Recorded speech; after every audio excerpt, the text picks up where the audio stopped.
We live in a world of beauty and wonder, but some of those beautiful wonders mostly go unseen. We're talking, of course, about the many locations around the world that are abandoned. They're either empty because hardly anyone knows they're there to visit them, or because their purpose has become obsolete. There's something magical about these abandoned places, and so we're looking forward to sharing them with you now. Tiger Cave in Mahabalipuram, India is a popular picnicking and sunbathing location today. Travel back in time around 1,200 years though, and you'd find yourself in much more exclusive company if you came here. In fact, you probably had to either be royal or connected to royalty even to get close. You'll find this idyllic location on the Bay of Bengal, several miles out of town. The name Tiger Cave comes from the 11 heads carved into the sandstone around the cave's entrance, but most experts now agree that the heads were never supposed to represent tigers. It's more likely that they're mythical animals called yalis, a sort of cross between a lion and a tiger with supernatural powers. In one carving, the goddess Durga is shown riding one of the yali. The cave was carved either during the time of Narasimhavarman I in the 7th century, or Pallava King Rajashima in the 8th, but most historians lean toward the latter. Whichever king it was made for probably used it as a portico to deliver proclamations or host festivals. Tantalizingly, there are still inscriptions here that have never been fully translated or understood. Almost everything about the ancient Mayans is mysterious. Some people still believe that the Mayan calendar foretells the coming of the apocalypse in modern times. Of all the Mayan sites that are still standing today, Yaxchilan is the one that will fill you with the greatest sense of wonder. Based close to the Guatemalan border, it's a place of crumbling temples, howler monkeys, and dense, lush rainforest. Yaxchilan is so remote that the only way to reach it is by boat. But it's perhaps because it's so remote that it's been so well preserved. Nowhere will you find a better-looking set of Mayan hieroglyphs or more complete stone lintels. Much of what we know about the Mayan language and culture comes from this site, from their self-sacrifice rituals to their religious beliefs. But there are still words and drawings here which seem to defy translation or interpretation. This was a holy place to the Mayans, and a sense of that sacredness still exists within the walls. If it were easier to reach, it would undoubtedly be a popular tourist destination. But the fact that it isn't means that the sense of the enigmatic remains. Now we're moving to India, because we want to check out Agrasen Ki Baoli. Looking at this architectural wonder, it would be easy to believe it's a grand palace or a building of splendid ceremonial purpose. It's neither of those things. In fact, this is a stepwell. It's hidden right in the middle of New Delhi, with the modern world thriving all around it. 500 years ago, this incredibly elaborate stepwell was the city's best means of keeping an eye on the water level, gaining access to groundwater, and predicting droughts before they happened. There were once hundreds of stairwells in New Delhi alone, but this one is fortunate because the national government pays for its maintenance. It became obsolete as soon as the water pump was invented, but it's still popular as a tourist destination, but locals insist that it's haunted. It's certainly true that the slightest of sounds made at the bottom have a habit of echoing, but we can't say we agree with the idea that shadows follow you as you walk around the lower levels. Many people believe that Sigiriya in Sri Lanka should be recognized as the 8th wonder of the ancient world. It's certainly one of the most impressive stone fortresses you are ever likely to see. The name Sigiriya means Lion Rock, and the fortress atop it was built by order of King Kashpaya during the 5th century. The limited historical records we have from that time suggests that he built his palace here so he'd be safe from attacks by forces led by his brother. Even the gardens surrounding the king's old fortress are significant because they're the oldest landscaped gardens on the planet. It's thought that the palace was once full of magnificent paintings, but sadly very few of them still exist. Those that do are considered to be the earliest examples of Sri Lankan classical realism. Further paintings can be found in the caves at the foot of the rock. After King Kashpaya passed away, his old palace became a Buddhist monastery, and that's how Sigiriya stayed until it became abandoned in the 14th century.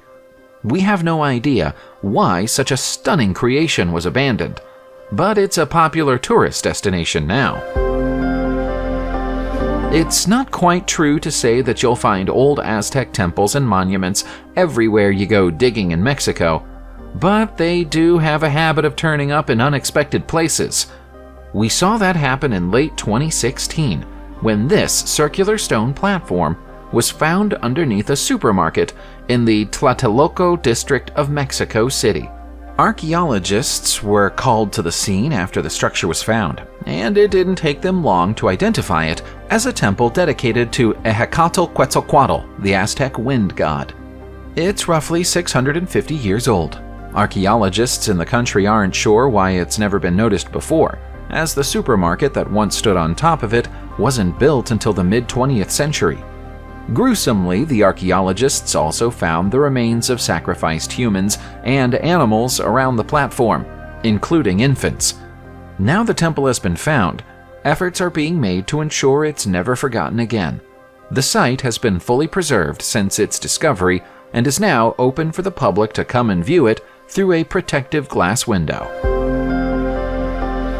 Very few experts can agree on what the Crocodile stone of Champasak, Laos, actually is or was designed to be. Some experts don't think it was ever shaped by human hands at all. That seems unlikely though, as the stone is within the grounds of the ancient Wat Phu temple and didn't get there by accident. The nickname comes from the fact that the impressions on its surface are said to resemble a crocodile, but you could just as easily look at it and see the silhouette of a human being. We know the temple was built during the 12th century, but the stone itself has been here since at least the 5th. This part of the world was controlled by the Chenla Empire back then, and they were known practitioners of human sacrifice. That's why some people believe that human sacrifices were actually carried out in the stone, although there's no direct evidence to support the hypothesis. A more innocent explanation might be that the grooves in the stone were carved to collect rainwater and provide people in the temple with something to drink, although there are far more efficient ways to go about such a task. The mystery persists. There's something fairy tale-like about discovering the site of Salva di Milano in the Soriano nel Cimino region of Italy. The stone altars are overgrown by weeds and trees, almost as if the location is a secret that the woodland itself is trying to hide from human eyes. The staircases and altars are carved out of volcanic rock, and it's thought that the ancient Etruscans are the most likely candidates for their creation. The Preacher's Stone is the most famous monument at the site, but the almost perfectly square stone altar next to it is the hardest to describe. There's a staircase leading up to the cube, and on its surface is the shape of a cross. Rather than being Christian, it's thought that the cross might have been used to assist with astronomical observations. The rocks and altars are surrounded by Roman tombs, but these were added sometime after the platforms themselves were carved. That implies that the Romans knew why this site was special, but they didn't pass the secrets on to their descendants. If it really was created by the Etruscans, it's odd that they didn't leave any of their distinctive inscriptions on it. Although it looks to some people like a sculpture of a hedgehog playing a mouth organ, this is the Monolith of Tlaloc, a depiction of the Aztec god of rain that you'll find in Mexico City. And its history is almost as stormy as the god it represents. Even now, in these less superstitious times, people believe this statue has supernatural abilities. When it first arrived in Mexico City, it was followed by an enormous rainstorm that arrived out of season, and yet soaked the city for an entire week. That was some time after its discovery during the late 19th century near Cuicuilco. It was likely built to encourage rain to fall on a field of maize, although for some mysterious reason it was never completed. Perhaps that's for the best. Tributes to Tlaloc were often the site of the most gruesome of all human sacrifices because it was believed that Tlaloc specifically required the blood of children to generate rain. The storm that followed its arrival in Mexico City in 1963 was unmatched during the dry season by any recorded storm before it or any storm that's happened since. We have no idea whatsoever who built the pyramid of Cuicuilco in Mexico City, Mexico. There's some evidence that an enormous volcanic eruption destroyed the civilization that once existed here. But aside from that, they left very little behind for us to remember them by other than their pyramid. By examining the land around the pyramid, archaeologists have been able to conclude that it was farmed for a period that started around 3,200 years ago and ended during the 1st century when the Sitla volcano erupted. That was a tragic twist of irony for the Mesoamerican population, who are thought to have worshipped a god of fire. While some historians believe that the entire population perished in that disaster, there are some who believe that the survivors fled to other parts of Mexico and took elements of their culture with them, eventually playing a role in the rise of Teotihuacan. While there are no humans living here anymore, there's a thriving population of rattlesnakes and tarantulas, making it a somewhat hazardous place to visit. There's already so much we don't know about the ancient history of South America, but we might have to throw a whole new undiscovered civilization into the mix. There was human life on the North American continent long before Europeans arrived and colonized it, and that colonization process didn't go well for most of the natives. We've now been able to document and study most of the civilizations and cultures who lived on the land before the first settlers, but the Leo petroglyph in Ray, Ohio remains a mystery. We have absolutely no idea who made these unique carvings and etchings on the sandstone 1,000 years ago.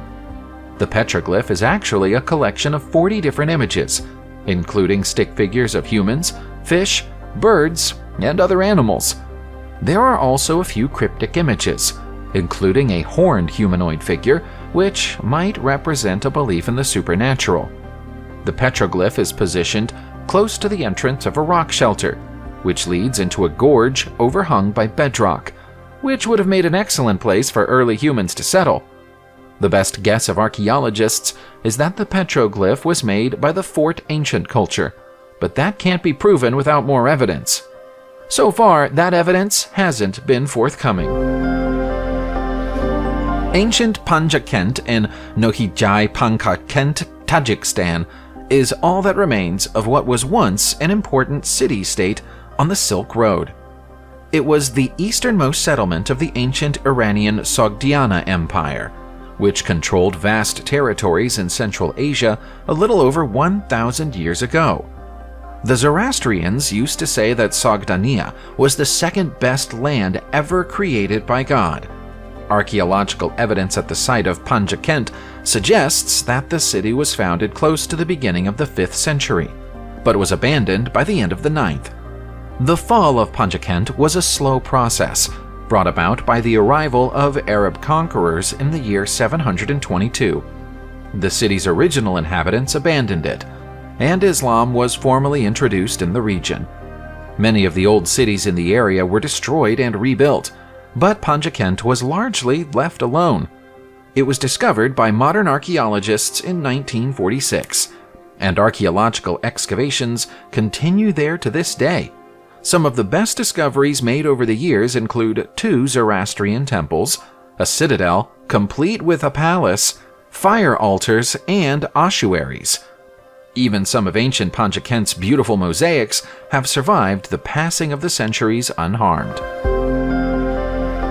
Ladies and gentlemen, and everybody in between, we present to you the Column of Death. Legends say that this strange stone pillar in San Pablo Villa de Mitla, Mexico, is capable of predicting how long you have left to live. That would make it an ominous object even if it wasn't inside an ancient burial chamber. Historians believe that the Zapotec referred to Mitla as the city of the dead, and buried their people deep inside subterranean tunnels there. The column is within one such tunnel. It's said that if you wrap your arms around the column and feel it move, your death is imminent. Another version of the legend says that touching the column in any way unleashes a curse, so the stories aren't consistent. Fortunately, or unfortunately, depending on your perspective, the column is now off-limits to tourists. So many people have hugged it over the years that it's been damaged by human contact. Nobody knows where the legend comes from, but that's hardly surprising when we don't really know what went on within the building that surrounds it. Yes, there were burials here, but the rooms and tunnels are too elaborate for them to have been simple tombs. Subscribe to the channel, turn on the notification bell, and enjoy watching new videos on my channel. Thanks for watching, and see you soon!